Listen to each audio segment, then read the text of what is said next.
Greetings and welcome to the Dr. J vlog series. It is Wednesday, July 16th, 2025, and on Wednesdays we talk about emotional well-being and relationships. And speaking of relationships, before we get started, I must wish a very special happy 97th birthday to my dear mother-in-law, Mama Farzan. Yes, she turns 97 today, born on July 16th, 1928 in Iran.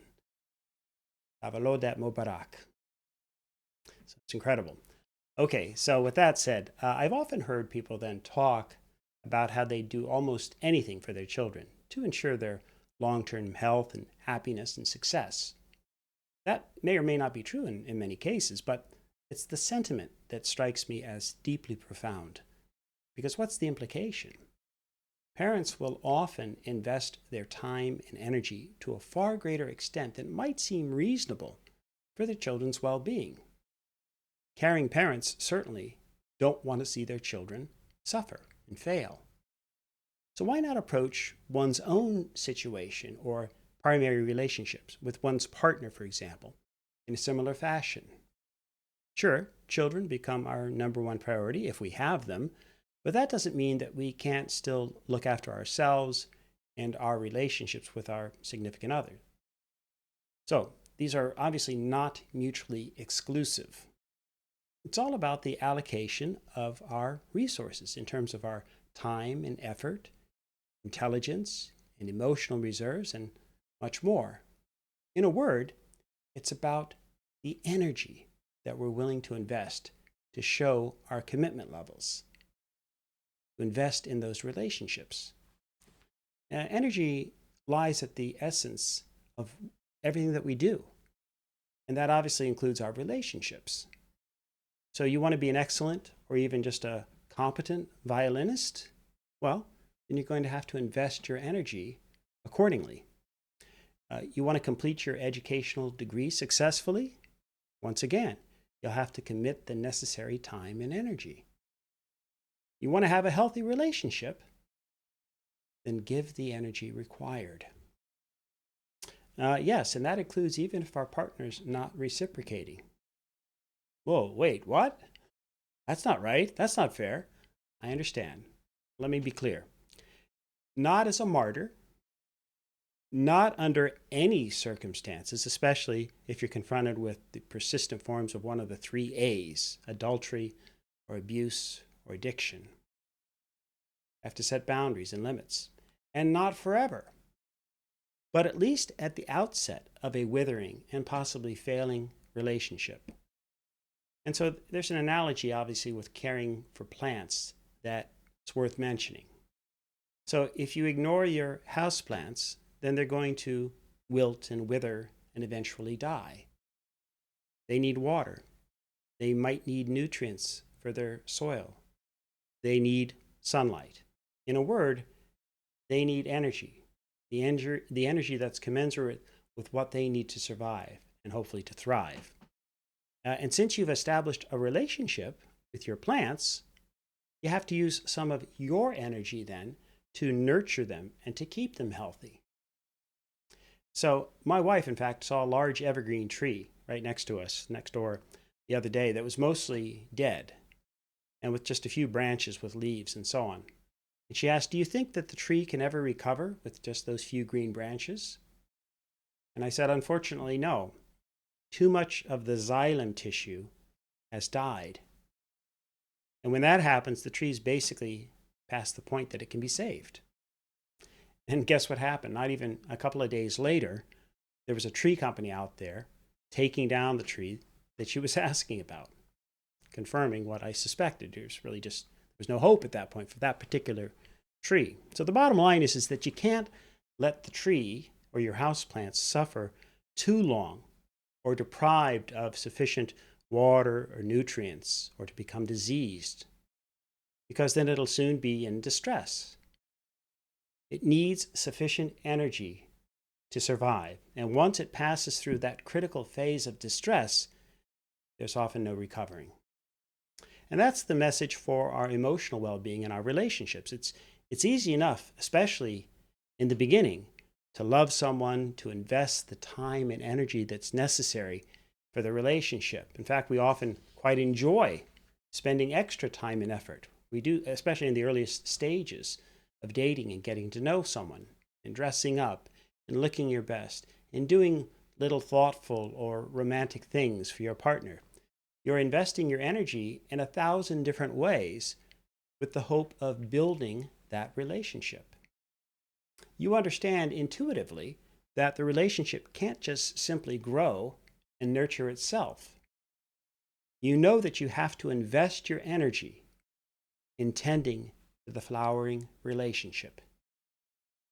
Your efforts at fertilization, tending to the weeds, and bathing your growing love in the sunlight. All of this is critical to the success of developing that relationship. Even the simplest of errands or mundane tasks can be strategic and positive investments of energy. And that can be quite evident then to your partner, unless they're as dense as a brick. That happens sometimes. But once more, in the earliest stages, it's quite easy then to surprise one's partner with an unexpected treat or a concert or just a small but meaningful gift. And yet all too often, we gradually stop tending to the relationship as we did when we first started. I'm lucky with my wife. We've been together now 19 years, and it's better than ever. That's not a brag, trust me. We've had our struggles along the time, but we both realized long ago that we needed to actively tend to the gardens of our relationship. And sometimes one or the other of us, and sometimes both, have let that lapse. Usually that would happen during periods of high stress or when we were investing so much time and energy into raising our 5 boys at the time, such that we didn't have enough energy left for each other. That's a common theme in relationships and marriages with children and so on. So ideally, I would have liked to have recognized that at the time. But I'm not always the sharpest tool in the box or the brightest bulb in the shed. And sometimes I don't even get my metaphors right. And sometimes I don't speak good either. But here's the point. We never gave up on each other. And like most people, we came to truly understand that we had to commit and recommit to a high level of investment of energy in each other. To compromise, to be sure, at times. And to always be willing to do what's required to make sure that we both felt appreciated, cared for, heard and understood, especially when we're tired or upset or we're like 21 pilots and stressed out, often for reasons outside and beyond our relationship. It isn't necessarily just the other person. They're often not the problem. It's so much of what else is happening around us. Sometimes it's the other person, of course. But most importantly, it's absolutely critical to invest your energies steadily in the relationship over time and not, in particular, wait until the relationship, like the houseplant, is in distress and the leaves are turning brown and you can see the plant dying. Then it's usually too late.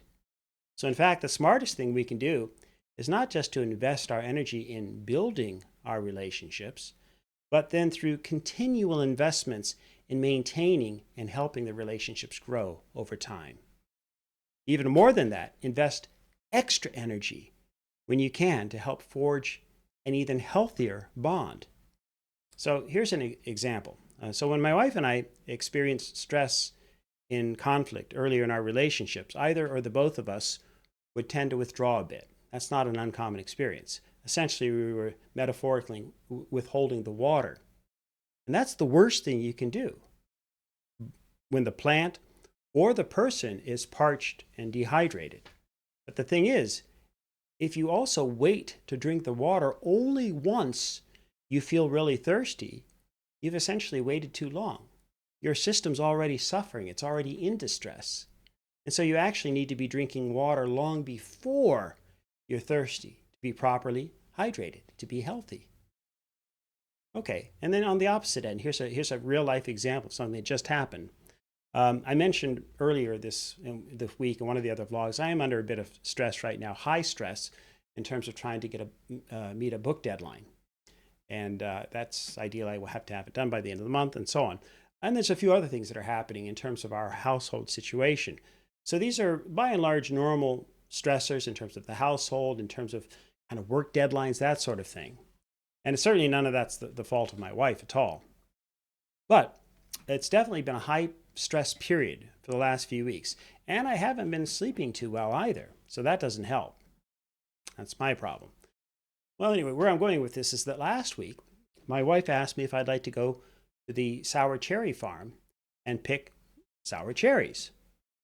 Right? Now, the old me would have declined that invitation. Hun, I'm way too busy. I'm just stressed out. I can't spare the hours to go do that. Okay? It's not your fault, but maybe in a couple of weeks, can we, after I meet this deadline, then we can go. And that's maybe not an altogether unreasonable response. But the newest version of me said instead, and she was almost a little bit surprised, sure, let's go this morning before it gets too hot. Now, in the back of my mind, I was thinking, I am under stress. I don't know about this deadline. I don't know about taking a couple of hours off, but that wasn't the priority. Okay? So, indeed, she was quite happy that I said yes, a little bit surprised, and then we drove the 30 or 40 minutes or so to this really nice cherry farm. Great. So I grabbed a smaller basket. They had different sizes. And it's a basket that would hold about 3 to 4 pounds of sour cherries. She said, no, let's get the big basket. The one that holds about 9 to 10 pounds. Again, the old me might have said, hey, we're here. Let's start with the 3 or 4 pounds, and then we'll see how we do, see if we think we've got enough. But again, the newer me said, no, didn't let that out. Instead said, yeah, let's go for it. Okay? So I guess at this point, I'm probably sounding pretty awesome to some of our viewers out there, especially those of you females out there, right? Am I right? Well, okay. So, but that's only, again, I have to put this in context. That's only because it took me, years to figure this out, because I'm a bit dull at times. I'm especially dumb at times. So literally, it took me years to figure this sort of thing out. And that is to invest and reinvest my energy into the relationship with my wife. And quite frankly, more broadly, every relationship that I value. You should do the same. But here's the best part of this story. I learned something new yet again about my wife. What did I learn? Well, when I watched her, she was in absolute heaven as she consumed sour cherries while she's picking. I'm picking them as well. I try a few, and I'm not a huge, I like them, but I don't, it's not that great for me. But she was in absolute heaven. And so she was, and every time she'd consume, she'd be picking, and I'd be picking, we'd be adding them to our little basket. And I swear to you, every time she would put them in her mouth, and she would just start moaning, okay, in ecstasy. And it was obvious that she took such delight in the taste of these cherries. And I've rarely seen her that happy, quite frankly, okay? And here's the point. It was as much fun for me watching her and just seeing such delight in her expression and in her bodily language and her whole aura. And she was just glowing with positive energy, okay? But it was just so much fun seeing how much she loved the cherries. I've known for years that she really liked sour cherries, and we planted a bunch of sour cherry trees in our front yard because she said she wanted to grow her own. Okay, great. So now it takes a few years. But yeah, I planted them last year. Great. And I knew that she liked to pick them at least once a year, okay? But until last week, in this little incident, this little excursion, I never really fully understood or appreciated just how much she genuinely loves the sour cherries and the whole process of picking them and so on. It ended up being just a fantastic day, okay? So again, here's the point. I'm not a huge fan personally of sour cherries. I like them enough, but they're not all that special to me. I'd rather pick strawberries, quite frankly. But after spending a couple of hours with my wife picking about 10 pounds of sour cherries, guess what? I promise you, I can honestly say I can't wait until the next time we can go and pick sour cherries. Not for me, but for my wife. But in a way, it is because I'm selfish. I can't tell you how much I enjoyed seeing her so happy. It's just like when our boys, one of our young men, tells us that they've landed a new job or something amazing has happened, or they're going to have their first child. Well, that hasn't happened yet, but I can imagine how joyful that will be. And when you see a loved one so remarkably happy and fulfilled, you can't help but enjoy that yourself. So yes, invest your energy then in your relationships, at least proportionate to what you think would be necessary to keep the relationship healthy. Okay? And invest even more of your energy if you really want to see that relationship blossom and grow and thrive. But don't take my word for it. Try it yourself, and sooner rather than later. I'm thinking, honestly, this is what I thought after our excursion to the cherry farm. I was thinking, man, if I'd known she loved sour cherries that much, I would have taken her much sooner and more often. And now I'm thinking too, what else am I missing? In other words, what else does she really love? And what should I be noticing, or what should I be taking her to do, or whatever? You follow? But again, what am I really asking? Where else should I be investing my energy in this relationship? And I can tell you what, I'm going to invest a little bit more energy and figure out just what else she really loves. And that's the message of today's vlog in a nutshell. So as ever, may you and yours continue to create peace in your lives, nurture love in your hearts, and dole out hugs in abundance. All of which is to say, may you continue to invest your energy wisely to forge healthy relationships with everyone you care about. Trust me, that's way better than the alternative. We'll see you tomorrow.